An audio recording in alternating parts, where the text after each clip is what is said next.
I think if we reach an understanding how far we go with out-of-area operations and what is the raison d'etre of the out-of-area operations. Is it an independent new mission, independently from our Article 5 defense agenda, or is it still a national or alliance defense operation and is always weighed against our defense interests?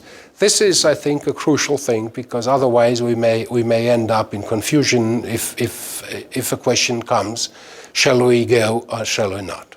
Communicate the very simple message that what NATO is all about is security and stability for its people. Nothing more and nothing less. And leave it to the expert to deal how this is going to be done. How does NATO be an effective actor in a globalized world? We live in a world of globalized threats and globalized challenges and globalized opportunities, and we are a regional alliance within the North Atlantic area. How does that actor, that regional actor, act effectively in a globalized world? That is the challenge we face. It's a challenge that we face as individual countries. It's a challenge that we face as an alliance. Close the gap between those who believe that expeditionary missions are essentially the nearly exclusive domain of NATO and those who believe that NATO isn't doing enough to address their threats of territorial defense. To me, the gap between the Afghanistan firsters and the Article 5 group is the most divisive debate in NATO now. The new strategic concept should make it absolutely clear that yes, we will be doing expeditionary missions. It's difficult to define only one.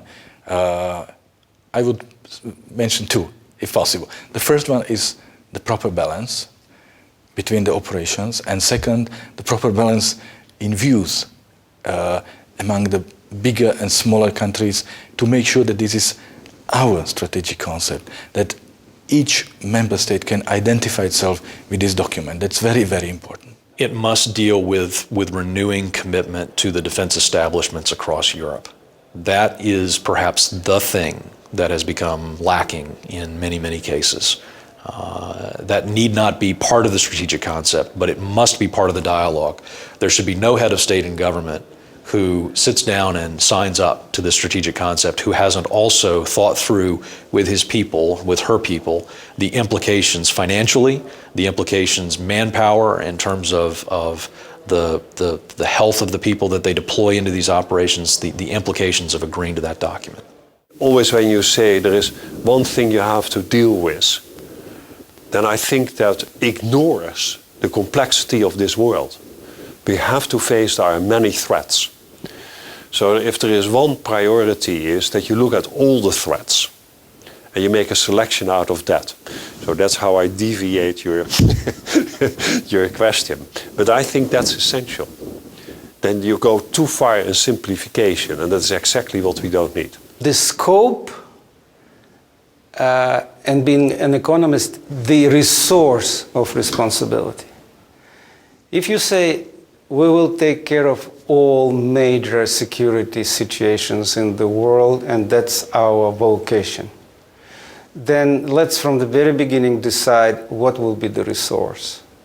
When I'm in Washington with some of my friends discussing the initiative of Mr. Medvedev of the global anti-missile system, they say, let's start talking with you guys because at least you know what you're talking about in terms of money, technological possibilities, and existing structures. I think cooperation. I think rationalizing the forces to have a credible force that can be projected. You know, NATO has always been a forum for dialogue. And I think the more that dialogue happens, the more we understand each other, each of our different cultures, each of our different countries. Well, not so much what must be changed, but what must be retained. And I think let's not forget that the current strategic concept has a lot of merit in it, and I don't think that it should be a change for the sake of change, but there should be a retention of the core principles of Article 5 and collective defence that I've already referred to. And but yes, let's look at the new emerging threats that are now out there and round it off in that way.